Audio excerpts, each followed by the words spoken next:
আমি অন্তত তো মানুষকে বলতে পারবো না সন্দীপন শাহ বা ঋতব্রত বন্দ্যোপাধ্যায় তারা তৃণমূল, মমতা ব্যানার্জি তৃণমূল না। মানুষ আমাকে জুতো পেটা করো। রাজনীতিতে আমি মমতা ব্যানার্জির নখের যোগ্য নয়। এই অযোগ্য ভাইপোকে প্রতিষ্ঠিত করার জন্য পুরো দলটা শেষ হয়ে গেছে। বলছেন তাহলে ভুলটা মমতা বন্দ্যোপাধ্যায়ের এবং তাকে দায় নিতে হবে। মানুষ কেন্দ্রিক বাজেট, উন্নয়ন কেন্দ্রিক বাজেট, দারুণ বাজেট, সাহসী বাজেট।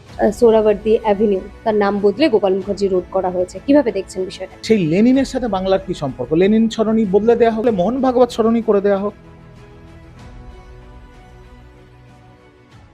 তৃণমূলের বিদ্রোহী শিবির অর্থাৎ ঋতব্রত বন্দ্যোপাধ্যায়ের পক্ষে যেসব বিধায়করা রয়েছে বা কাউন্সিলররা রয়েছেন, সবাই মিলে একটা নতুন কমিটি গঠন করা হয়েছে, জাতীয় কার্যকরী কমিটি। সেই কমিটিতে তৃণমূলের যে চেয়ারম্যান মমতা বন্দ্যোপাধ্যায়কে সেই পদ থেকে সরিয়ে দেওয়া হয়েছে, পদে বসানো হয়েছে অরূপ রায়কে। আমাদের সঙ্গে রয়েছেন ঋজু দত্ত, তার সঙ্গে কথা বলবো। দেখুন, টালমাটাল অবস্থা তো চলছে, কিন্তু আমি একটা কথা বলি, রাজনীতিতে, গণতান্ত্রিক রাজনীতিতে বা ইলেকটোরাল পলিটিক্সে নম্বর একটা বড় ফ্যাক্টর। ঋতব্রত বন্দ্যোপাধ্যায়ের যে আসল তৃণমূল কংগ্রেস, সেখানে 60 জনের বেশি বিধায়ক আছে। গতকাল নোভোটেলে যে মিটিং হয়েছে সেখানে কলকাতা পৌরসভার 70-এর বেশি কাউন্সিলর ছিল এবং বিভিন্ন পৌরসভার কাউন্সিলর ছিল। কিন্তু একটা জিনিস বুঝতে হবে, আজকে যখন আপনি আমার ইন্টারভিউ নিচ্ছেন তখন ঋতব্রত বন্দ্যোপাধ্যায় কিছু বিধায়ককে নিয়ে কলকাতার নির্বাচন কমিশনের অফিসে গেছেন। তারা হয়তো এবার প্রতীকের ডিমান্ড করবে, তারা হয়তো ব্যাংক ব্যালেন্সের ডিমান্ড করবে, ইত্যাদি ইত্যাদি সব হতে পারে। সেটা নির্বাচন কমিশন যাই সিদ্ধান্ত নিক, সেটা হাইকোর্ট, সুপ্রিম কোর্ট অব্দি যাবে। কিন্তু আমি একটা কথা বলি, যে বিধায়করা কালকে এই সেশন করে ন্যাশনাল ওয়ার্কিং কমিটি ডিক্লেয়ার করেছে, বা সেখানে যে প্রাক্তন বিধায়ক বা মন্ত্রীরাও ছিলেন, তারা সবাই বিধায়ক বা মন্ত্রী হয়েছেন কিন্তু মমতা ব্যানার্জির নামে। আর আজকের দিনে দাঁড়িয়ে সাধারণ মানুষের কথা আমি বলছি, আমি এখন সাধারণ মানুষ, কোনো রাজনৈতিক দলে নেই তো, সাধারণ মানুষ কিন্তু সব থেকে বেশি বুদ্ধিমান। সাধারণ মানুষকে যদি আপনি বোঝাতে যান যে মমতা ব্যানার্জি তৃণমূল কংগ্রেস নয়, ঋতব্রত বন্দ্যোপাধ্যায় বা জাভেদ খান আসল তৃণমূল কংগ্রেস, মানুষ পিটবে কিন্তু। এটা মানে এটা নম্বরের খেলা হতে পারে। দেখুন, এটা সেম জিনিস মহারাষ্ট্রে হয়েছিল শিবসেনার সাথে। একনাথ শিন্ডে বলেছিল আমরা আসল শিবসেনা, এবং প্রতীক এবং ব্যাংক ব্যালেন্স তারাই পেয়েছিলেন। উদ্ধব ঠাকরেকে ছেড়ে সবাই চলে এসেছিল, কিন্তু একটা ওখানে ক্যাচ ছিল। পুরো ঘটনাটা ঘটেছিল বালা সাহেব ঠাকুর যখন এই পৃথিবীতে, বালা সাহেব ঠাকরে যখন এই পৃথিবীতে নেই, মমতা বন্দ্যোপাধ্যায় কিন্তু এখনো মাটিতে আছেন। তিনি তৃণমূল কংগ্রেসের জন্ম দিয়েছেন 1998 সালে। যত বিধায়ক, যত সাংসদ এখন এদিক ওদিক যাচ্ছেন, তারা সবাই বিধায়ক, সাংসদ হয়েছেন মমতা ব্যানার্জির জন্য। 41% ভোট যে পেয়েছে, সেটা তৃণমূল কংগ্রেস পায়নি, মমতা ব্যানার্জি পেয়েছে। তাই রাজনীতির কারণে ইলেকটোরাল পলিটিক্সে অনেকে বলতেই পারেন যে আমরা 2/3 মেজরিটি আছে, আমাদের সিম্বল দেওয়া হোক। কিন্তু মানুষ তো ফ্যাক্টর। যে মানুষ আজকে তৃণমূলকে সরিয়ে দিয়ে বিজেপিকে ক্ষমতায় এনেছে, মানুষকে কি বোঝানো যাবে যে মমতা ব্যানার্জি তৃণমূল নয়, ঋতব্রত বন্দ্যোপাধ্যায়, সন্দীপন শাহ তৃণমূল কংগ্রেস? আমি সসম্মানেই তাদের এই কথাটা বলছি। তো আমার মনে হয় যে রাজনীতির মতো চলবে ঠিকই, কিন্তু মানুষকে এটা বোঝানো খুব কঠিন হবে। অরূপ রায়কে চেয়ারম্যান করা হয়েছে, ইডি সিবিআই তার পিছনেও একটা সময় আমরা দেখেছি, কিন্তু তাদের মানে যারা এক প্রকার দেখছি যে ভালো তৃণমূল বা আসল তৃণমূলের দলে আসছে, তাদের দিকে আর যাচ্ছে না, মানে ইডি সিবিআই এর নজর আর পড়ছে না।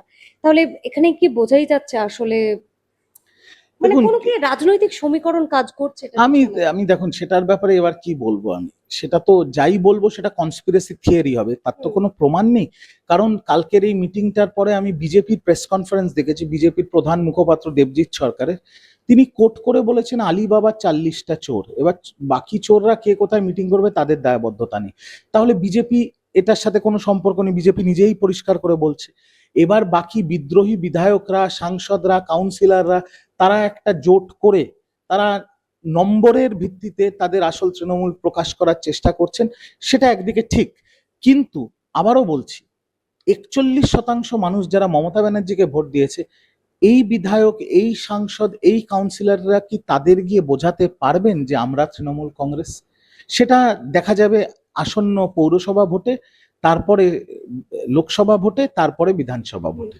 আহ, ইতিমধ্যে অনেক আলোচনা হয়ে গেছে আইপ্যাক নিয়ে, এবং মমতা বন্দ্যোপাধ্যায়ও কিন্তু এখন মনে করছেন যে মানে আগে যেভাবে দল চলতো 2019-এর আগে, সেভাবেই চলবে, সংগঠনে জোর দেওয়া হবে এবং জনতার দরবার করবেন তিনি কালীঘাটে, মমতা বন্দ্যোপাধ্যায় এবং অভিষেক বন্দ্যোপাধ্যায়। মমতা দি দলটা তৈরি করেছেন, জেলায় জেলায় গিয়ে ট্রেনে ট্রেনে গিয়ে কর্মীদের বাড়িতে থেকে থেকে তিলে তিলে এই দলটাকে তৈরি করেছেন। মমতা দি যদি আরো 10 বছর আগে এই ঘটনা ঘটতো তাহলে মমতা বন্দ্যোপাধ্যায় ঘুরে দাঁড়াতে পারতেন। এখনো যে পারবেন না সেটা নয়, মমতা ব্যানার্জিকে যদি কেউ বলে ইরেজার দিয়ে মুছে ফেলে দেবে, সে রাজনীতি বোঝে না। মমতা ব্যানার্জি একটা আলাদা বল গেম, কিন্তু এটাও বুঝতে হবে প্রকৃতির নিয়ম অনুযায়ী দিদির বয়সও 70 পার হয়ে গেছে, তো লড়াইটা খুব কঠিন।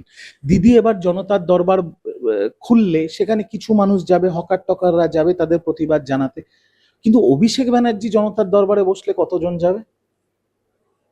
এবং সেখানে যারা যাবে তারা যদি ডিম মারতে যায়, তো অভিষেক ব্যানার্জি জনতার দরবারে কে যাবে আমি জানি না। তিনি এখন তো হাইকোর্টে বলছেন তিনি বিদেশে চোখ দেখাতে যাবেন। এবার এখানে আমার একটা বলার জায়গা আছে, তার এক সময়ের ছায়া সঙ্গী বিনয় মিশ্র সে তো ভানাডু চলে গেছে, ইডি সিবিআই তার এগেনস্টে রেড নোটিশ জারি করেছে। তার আত্মসহায়ক তাকে পাগলের মতো এসটিএফ সিআইডি খুঁজছে, পাচ্ছে না। সেও এখন দেখুন গিয়ে হয়তো ভানাডুতে বিনয়ের সাথে হাত ধরাধরি করে দোলনায় দুলছে আর ককটেল খাচ্ছে। বাকি রইল মালিক, মালিকও কি সেই প্ল্যান করেছে আমি জানি না।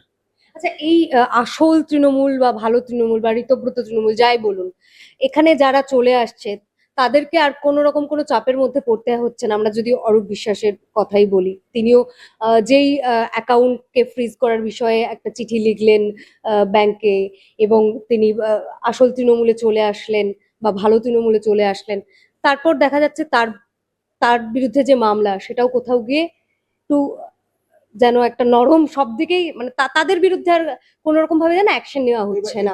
তো এবার সেটা তো মানুষ দেখতে পাচ্ছে, মানুষ তো বোকা না, মানুষ সবই বুঝতে পারছে।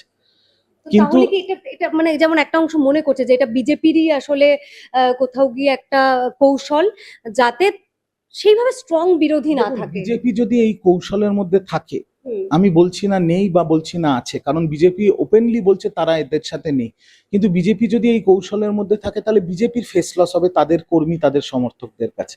কারণ প্রতিটা জেলা ভিত্তিক, আমি আপনাকে দায়িত্ব নিয়ে বলছি, আজকের দিনে 12,000 তৃণমূল কংগ্রেসের ছোট মাঝারি বড় নেতারা হাজতবাস করছে।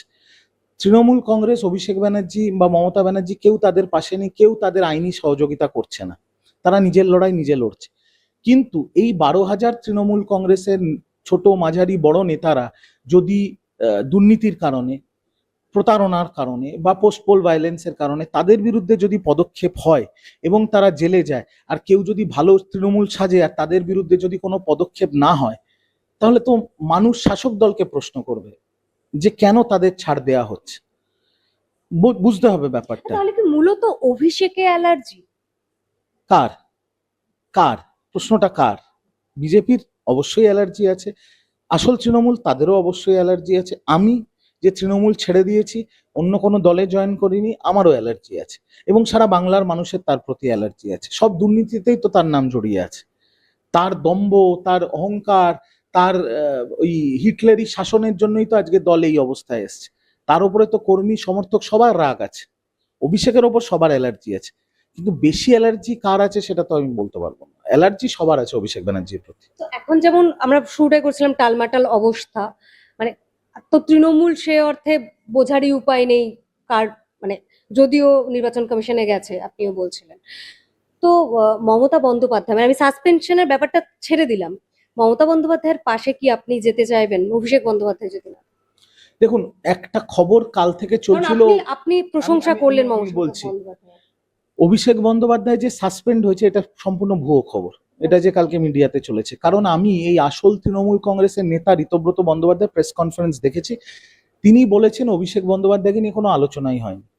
মমতা বন্দ্যোপাধ্যায়কে তারা চেয়ারম্যান পদ থেকে সরিয়েছে, তারপরেই গতকাল রাতেই মমতা বন্দ্যোপাধ্যায় একটা ন্যাশনাল ওয়ার্কিং কমিটি তৈরি করে, যেখানে তিনি chairperson, Abhishek Banerjee general secretary, সেই চিঠি তিনি নির্বাচন কমিশনকে পাঠিয়েছেন। তো এই লড়াই তো নির্বাচন কমিশন আর আদালতে চলবে।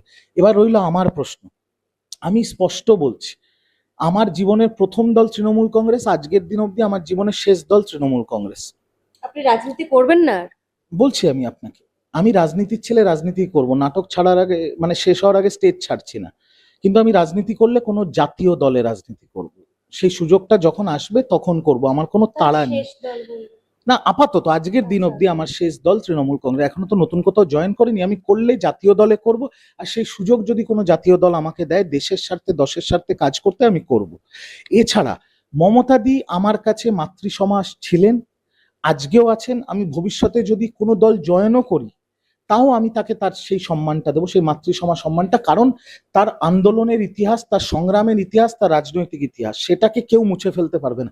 আর সেই মমতা বন্দ্যোপাধ্যায়ের রাজনৈতিক ইতিহাসকে বাংলার মুখ্যমন্ত্রী এবং বাংলার দেশের প্রধানমন্ত্রীও সম্মান করেন। কিন্তু তার মানে এই না যে আমি তৃণমূল কংগ্রেস যাব। আর আপনার চ্যানেলে আমি স্পষ্ট বলে দিচ্ছি, আমি তৃণমূল কংগ্রেস ছাড়িনি। তৃণমূল কংগ্রেস আমাকে বার করে দিয়েছিল। আর তৃণমূল কংগ্রেস ডাকলেও আমি তৃণমূল কংগ্রেস আর কোনোদিন করব না। যদি মমতা দিও আমায় ডাকেন, যেটা আমার মনে হয় না ডাকবেন, বা যদি উনি ডাকেন, আমি গিয়ে তার পায়ে হাত দিয়ে প্রণাম করে ক্ষমা চেয়ে চলে আসবো। বলবো আপনার এই ধৃতরাষ্ট্র হয়ে যাওয়া এই অযোগ্য ভাইপোকে প্রতিষ্ঠিত করার জন্য পুরো দলটা শেষ হয়ে গেছে, কর্মীরা শেষ হয়ে গেছে, আমাদের মতো ছেলেরা অথই জলে পড়ে গেছে, যারা চুরি, ডাকাতি, রাহাজানি, প্রতারণা, সিন্ডিকেট কিচ্ছু করেনি। আমরা অথই জলে পড়ে গেছি, যারা পিওর রাজনৈতিক ঘরের ছেলে। তো আপনাকে সেই দায়টা নিতে হবে। বলছেন তাহলে ভুলটা মমতা বন্দ্যোপাধ্যায়ের এবং তাকে দায় নিতে হবে? দেখুন, ভুলটা অনেক ভুল আছে। মূলত প্রধান ভুল অভিষেক ব্যানার্জি, এবং অভিষেক ব্যানার্জিকে এত গুরুত্ব দেওয়ার জন্য, পুরো দলটা তার হাতে তুলে দেওয়ার জন্য যে ক্ষতিটা হয়েছে দলের কর্মীদের, সমর্থকদের, তার দায় দিদিকে তো নিতেই হবে। দিদি যদি পুরো দায়িত্ব তার হাতে না দিত একজন অযোগ্য ব্যক্তির হাতে, তাহলে তো এই দিন দেখতে হতো না। দিদির হাতে যতদিন দল ছিল, আমরা তো 11-য় জিতেছি, 14-য় জিতেছি, 16-য় জিতেছি, 19-এ জিতেছি, 21-এ জিতেছি, 24-এ জিতেছি। কেন দিদি পুরোটা অভিষেক ব্যানার্জির হাতে দিয়ে দিল, আর অভিষেক ব্যানার্জি আর আইপ্যাক মিলে সারা বাংলাটাকে বিক্রি করে দিল? এই দায় তো দিদিকে নিতে হবে। দিদি কেন চোখ বন্ধ করেছিলেন? দিদির তো কঠোর ব্যবস্থা নেওয়া উচিত ছিল। আজকে আমি যে কথাটা প্রথমে 9 তারিখ বলেছিলাম, আজকে সেই কথাগুলোই তো প্রতিটা সাংসদ, প্রতিটা বিধায়ক বলছে। আর এখনো আমাকে বিজেপি গালাগাল দিচ্ছে না, তৃণমূলের ছেলেগুলো সোশ্যাল মিডিয়া গালাগাল দিচ্ছে। কোনো অস্তিত্ব নেই। ওই ফেসবুকে আছে, ফেসবুকে আছে, আর কোথাও নেই। ফেসবুকে আছে, ফেসবুকে আর এক সময় আপনারাই কটাক্ষ করতেন যে বামেরাই ফেসবুক, বামেরা শুধু ফেসবুকেই আছে। বামেদের একটা বিধায়ক আছে, বামেরা হকার আন্দোলন করছে। তৃণমূল জনতার দরবার শুরু করবে, আর ফেসবুকে পুরনো তৃণমূল নেতাদের গদ্দার বলতে এরা ব্যস্ত, আর গালাগাল দিতে ব্যস্ত। এদের ভ্যালু কি? What is the value? কোনো ভ্যালু নেই। ভ্যালুলেস যারা, তারা এইসব নোংরামি করছে। কোন তৃণমূল আছে সোশ্যাল মিডিয়া, মানে ফেসবুকে? এটা কি আসল তৃণমূলটা আছে নাকি মমতাবাদী তৃণমূল? বিশ্বাস করুন, আমি না ইরিটেটেড হয়ে গেছি। এই আসল তৃণমূল, নকল তৃণমূল, নতুন তৃণমূল, পুরনো তৃণমূল। আমার কাছে, আমি খুব স্ট্রেট কথা বলি, আমার কাছে যদি কেউ হঠাৎ করে বলে যে one word answer Trinamool Congress, আমি বলবো মমতা ব্যানার্জি। That's it. বাকি এই যে ধরুন, আমি সায়নী ঘোষের উদাহরণ দিচ্ছি। এক সময় তো সায়নী ঘোষ প্রায় মমতা ব্যানার্জি সেজে ফেলেছিলেন, শাড়ি, সাদা চটি ইত্যাদি ইত্যাদি। ফার্স্ট কপি হয়। আজকে আপনি এই কলকাতার সাউথ সিটি মলে চলে যান, একটা নাইকির টি শার্ট কিনতে যান, দেখবেন 5,000 টাকা দাম। আপনি ফ্যান্সি মার্কেটে চলে যান, সেই টি শার্টটা 500 টাকায় পাবেন। তা বলে কি সেটা নাইকি হয়ে গেল? আজকে তিনি শাড়ি, সাদা চটি ছেড়ে দিয়ে জুতো, জিন্স, টপ আর ববকাট চুলে চলে এসছেন। তো আসলই থাকে, নকল বা যারা কপি করতে চায় কপি করতে পারে, আসল হওয়া যায়।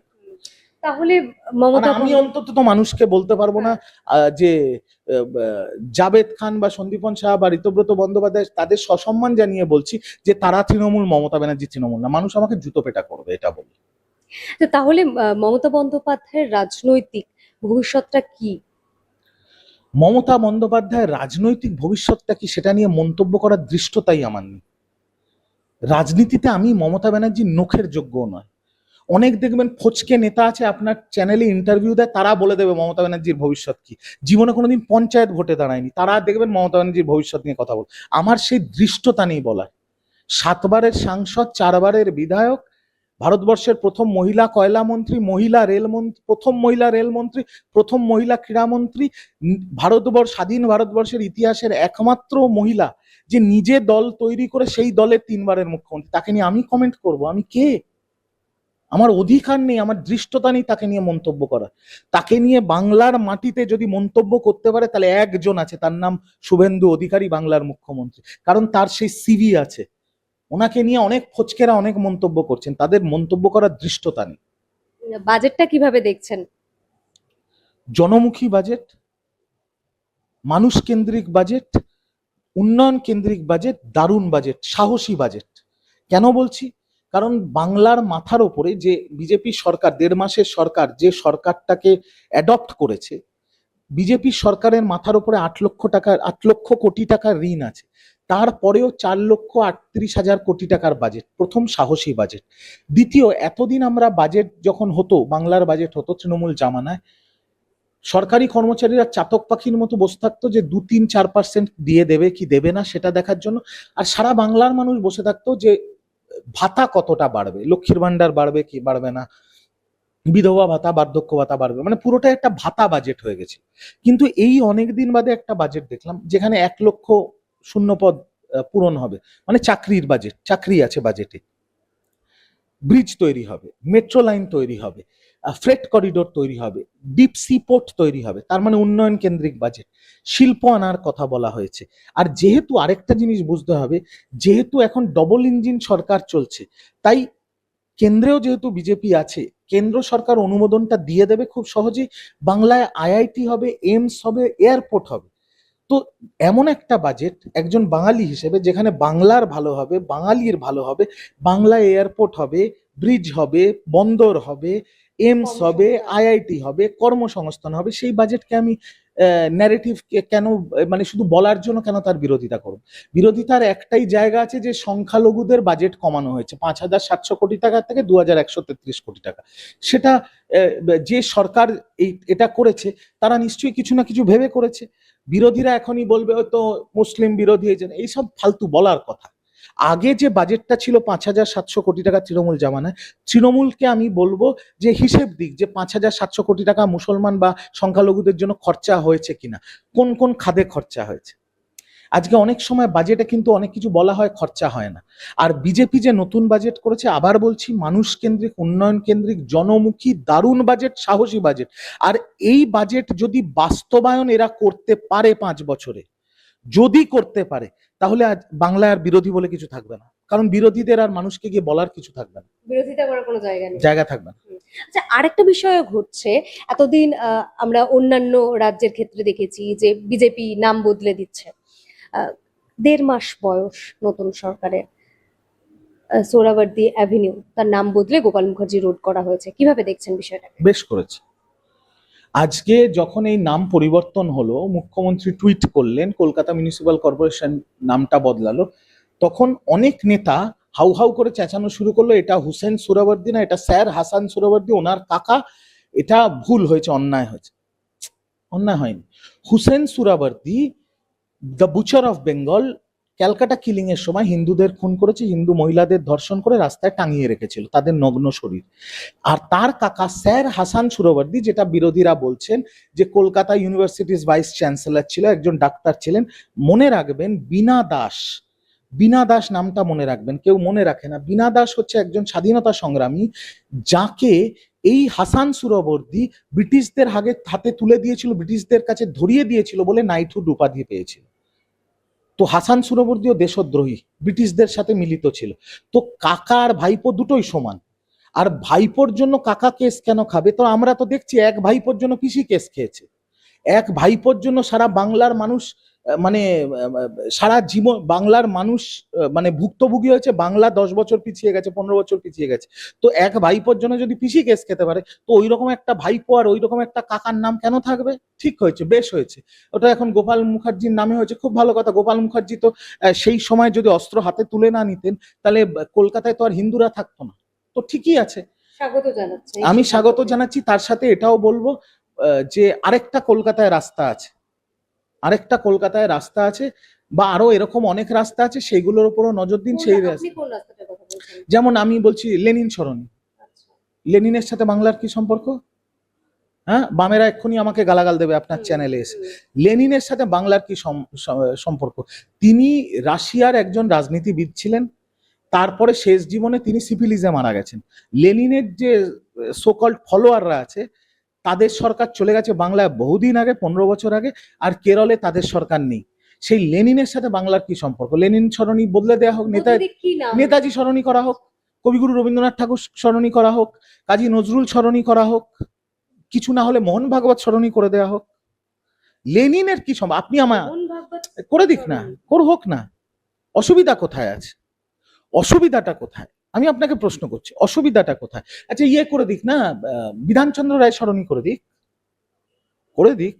লেনিনের সাথে বাংলার কি সম্পর্ক? আমি আপনাকে প্রশ্ন করছি, আছে কি সম্পর্ক? কলকাতায় কার্ল সরণি আছে, কার্ল মার্কসের সাথে বাংলার কি সম্পর্ক ভাই? আমি তো আলিমুদ্দিন স্ট্রিট বলছি না।